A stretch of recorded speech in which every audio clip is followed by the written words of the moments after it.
Hello, everybody, and welcome to another episode of our Southern California housing market update. This is for May 4th, 2021. I can't believe it is already May. My name is Stephen Mead with Dom & Style real estate for people who love houses, and kind of want to do something maybe slightly different this week. What we're going to do is we're going to go through our normal stats, which is something that we usually do. And at the end, we're going to kind of talk about a different topic. I guess I've been kind of doing that the last couple of weeks. But what I want to do is kind of run through some of the data, because I think what's really apparent isn't so much what's in the data, but what isn't in the data. And I think that's actually just as important this week. So let's jump right into that. Let me bring up our stats here. The first thing that we don't really see in our data is not a lot of movement on listings. Just as a reminder, we run our stats for Los Angeles and Orange counties. This is the Southern California housing market update. And we have two lines on most of our charts. We're really trying to get to sort of where is our under $1 million category and our 1 to 2 million. And the reason why we do this is because these markets, especially in light of interest rate changes, can be very different markets. Right now, they're fairly similar markets, though this week they actually move in slightly opposite directions. So the first thing you notice is just how flat these lines are showing our active listings. We've got a couple nice little bumps here under $1 million, but the reality is these are not very big bumps in inventory. You can see towards the beginning of this year how much more inventory there was right after New Year's than there is right now.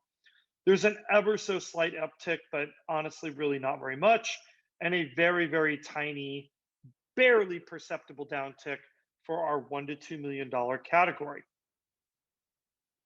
So if we move on to our new listings, right, I think this is really the number we've been watching to see, is there going to be a big change?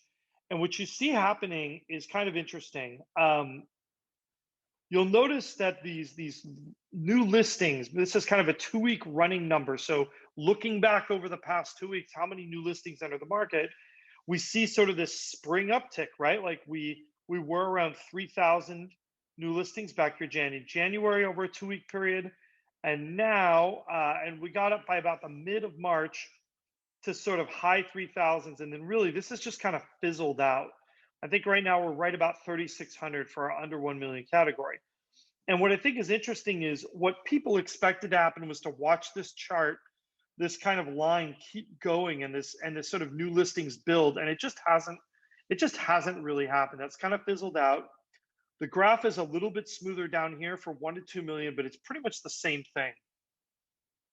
A little bit of an uptick in the spring, and then just nothing. It just completely fizzled out. We're just not seeing that rush of new listings into the market. I mean, I go back and forth on this. I'll go off screen share for a second. I go back and forth on this, right? Like, I keep wondering, is there a point that would-be sellers are going to look at this market, they're going to look at the number their neighbor closed at and say, oh my gosh, we have $100,000 more equity than we thought we did. Time to put the house on the market. And, conventional logic says that will happen. We just need to wait for it. The problem, I think, is that conventional logic doesn't take that next step and look at where are those people going to go who are selling their home. And the problem is, even if they're staying in California or if they're going, they're going to have to buy a house somewhere. And the problem is, wherever they may look to buy, it's going to be more expensive. So then their only option is renting. Well, renting single family homes has also gotten to be quite a tight market around the country. So most of the would-be places that people are going to, right? Idaho, Texas, Nevada, Arizona, other parts of California, these all have very competitive housing markets. And so it's kind of like trading sort of, you get a lot of money for your house on this end, and then you have to overpay on the other end by their perspective. And I think that's why we're just not seeing these numbers go up like everyone keeps expecting to, based on where the prices are. So jumping back in here to our new listings, right? If this is our supply, what is our demand for housing? And, kind of a similar thing, right? Like, except for the fact that it hasn't moved nearly as much. I mean, this has been pretty constant for the most part since the beginning of January. I mean, we got our spring rush by, I mean, that started happening the middle of January, and we saw this acceleration. Now we're at a point where I think the problem is we are essentially supply constricted. Like, there's not a lot of room for there to be that many more sales. We just don't have enough houses to sell people. I think these numbers would go up if there were more listings. And it's really the same story here on 1 to 2 million. Kind of a little bit of a rise here coming out of New Year's, and then it's been a slow, but it's really just kind of stayed in this zone right around 3,000 houses, and it hasn't really changed much. Now, how we reconcile those supply and demand is by looking at our absorption curves. And if we look at our absorption curves here over time, what do we see? We really see pretty straight results. What I think is interesting is this $1 to $2 million number. That's actually accelerated a little bit over the last couple of weeks, and maybe even a little bit too here. If you're kind of drawing a trend line, maybe you're seeing a little bit of it over the past 4 weeks in our under 1 million. Of course, what happened over these past 4 weeks is that interest rates have actually declined a bit. They rose up and then they started to decline. And I think that's kind of maybe driving a little bit of this absorption rate. Anybody who was sitting on the sideline is saying, I don't want to miss out again on these interest rate low points. They might go up again. I think I should jump into the market right now. And I think that's kind of what we're seeing by these numbers. But even here, what's remarkable about this is just how constant these numbers are for the most part. Now, to give a little point of reference, I know I've said this a couple times, but as far as we can tell, 70%, that is a light seller's market.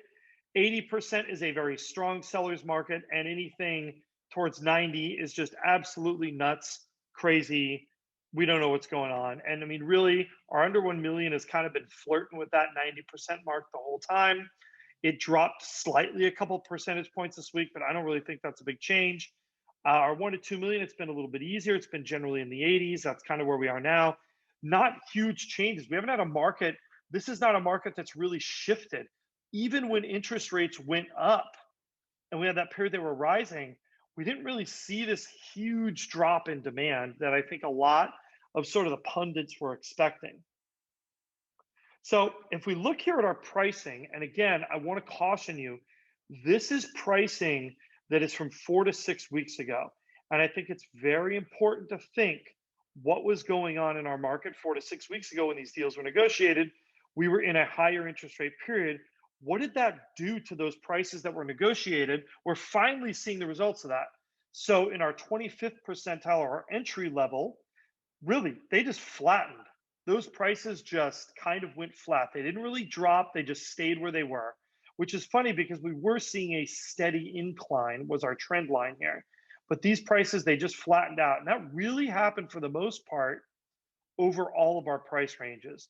It just kind of stopped most of that growth and really slowed it down, but they didn't decline. And I think it's really important to sort of make that distinction between a market that may not be accelerating as rapidly as it was in prices between one that has actually stopped or declined.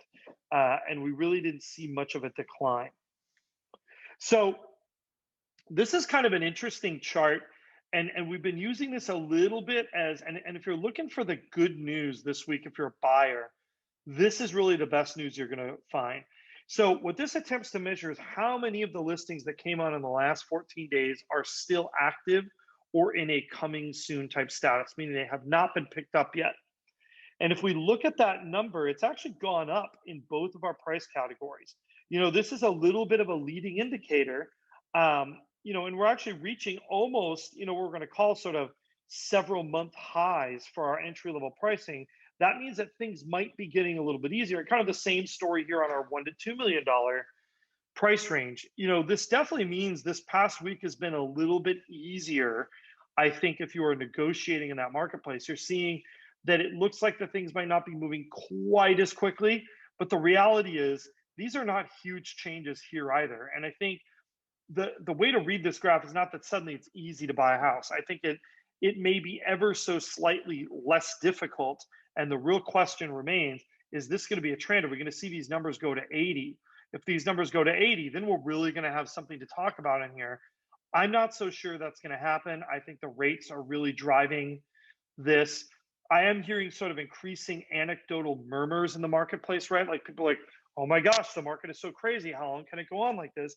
But the fact is, the fundamentals are still good. And I'm going to show you here in a second why I think that for the foreseeable immediate future, we're still going to see very strong demand. We're only going to see slight week to week variations. So let me jump back in here. We're going to talk about our list to close ratio. And, this is one that I think's been getting a lot of media attention, right?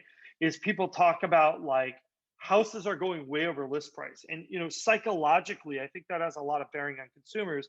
And remember, this is based on closed data. So this is based on contracts that were negotiated 4 to 6 weeks ago. What was happening 4 to 6 weeks ago? Rates were higher. And look what happened to these list versus close. Boy, those things took a dive in a hurry. Now, admittedly, these numbers are still over 102% on average, but they are definitely off these higher numbers. And I think that this graph is going to even out and it's going to flatten out because interest rates came back down. But that's one of the things that we can see. And I'm going to use an analogy here. If you've ever driven a stick shift car, and I'm probably dating myself because most of you watching this probably have not, but one of the terms is called overrun, and that's when you're driving and you go to shift gears and you push in the clutch, but your foot is still on the gas a little bit and the engine revs up. It kind of keeps going, right? Like even after you're ready to shift, that engine kind of keeps revving a little farther. And I think that's really sort of what might be happening and what this graph is kind of showing us is that you know even in a market where maybe perhaps rates go up and demand is a little bit softer, or at least price wise, those sellers keep sort of expecting, right? Like they keep listing, and that's why this overage on list price actually lessens. I don't see this dropping below 100% anytime soon. I think we are going to firmly be in this 100% plus category for a while until some of these fundamental relationships change. So if we go on our days on market, we see for $1 to $2 million, that is still flat in this ultra low 20-day mark. We did see a little bit of an increase in our under 1 million, but I mean, let's look at this chart here. I mean, anytime we were looking at a 20-day type number for this, that's pretty crazy. That's pretty nuts. A teeny bit better is not the same as actually being better. So here we have our affordability chart. And I was promising this one because I think this is very important to understand the future of demand. And this is based on sale data. So remember, this is based on prices from 4 to 6 weeks ago. But look what's happened because of these interest rates dropping. Look what this has done. We reached a high point here where houses were trading at payments that were 115% of where they were in 2018. Right? I still don't think that was a terrible number for affordability. But look what's happened is this just shows you how much of an effect these rates have. Now we're down 110%. That is easily within inflation from 2018. That means in real dollars, our house is really that much more expensive than they were in 2018, even at these prices. And the answer is no, they are not. But a big function of that is interest rates, right? That's a huge sort of analogy to that. So now we're going to talk about something I promised. I teased it in the comments. What does the Serenity Prayer have to do with buying and selling in a market like this? I actually think it's really important and crucial advice. One of the things that's a hallmark of a market like this is that buyers and sellers both tend to act more emotionally driven. And, I think part of that is just human nature. The stakes are very high, whether you're a buyer or a seller, right? If you're a seller, it's getting this huge amount of money that you may need to buy your next house. And if it's a buyer, it's getting anything accepted at all, right? And I'm going to caution people against that. So just as a reminder, this is what the Serenity Prayer says, and I apologize, I am paraphrasing. So if I get this wrong, do not blast me in the comments. I am making an effort, and I think you'll get the gist of it. It says, it asks about asking the Lord, to accept the things that you cannot change, the courage to change the things you can, and the wisdom to know the difference. And I would direct you, whether you are a buyer or a seller, the best piece of advice I can give you is to understand what things you have control over in a market like this and what things you do not. If you are a buyer, something that you have control over that is crucial. In fact, this is, in my opinion, this is the number one predictor of your financial success as a home buyer in the long run, of sort of gauging this homeownership opportunity, is devising your purchase as to minimize the chances of needing to sell at a bad time. Meaning, be in a position where you could almost hold that house forever. So you are in control of that selling point on that property. The longer you are able to do that, the greater the certainty of your financial success as a home buyer. If you are a seller, it's really the same advice for you, except it is the opposite. Understand that the market is great, but it isn't something that you have direct control over. You want to take a look at your overall options. So don't be blinded by how great the market is for selling your home, or be scared and emotional about how difficult the buying market is. You're really thinking of this as a package deal altogether and deciding whether that makes sense for you, because that is something you have control over. You can stay put and do nothing, or you can make a change. Anyhow, I want to thank everybody for watching. We love your questions. We love your comments. If you're watching this on YouTube, don't forget to like, subscribe, hit that notification bell. We're working on some new content for everybody that I think you're really going to like. We've always tried to deliver the message that other people aren't delivering. We've always tried to deliver it with a sense of factual basis, and we're looking to continue that in kind of another few categories, really kind of diving into some of the specific scenarios and things that we're seeing that might apply to you, or might just give you some good insight on the market. Anyhow, thank you once again. Don't forget to join us on Fridays for our entry-level home buyer market update, where we go through stats specific to the entry level of the market. Have a great Tuesday, everybody.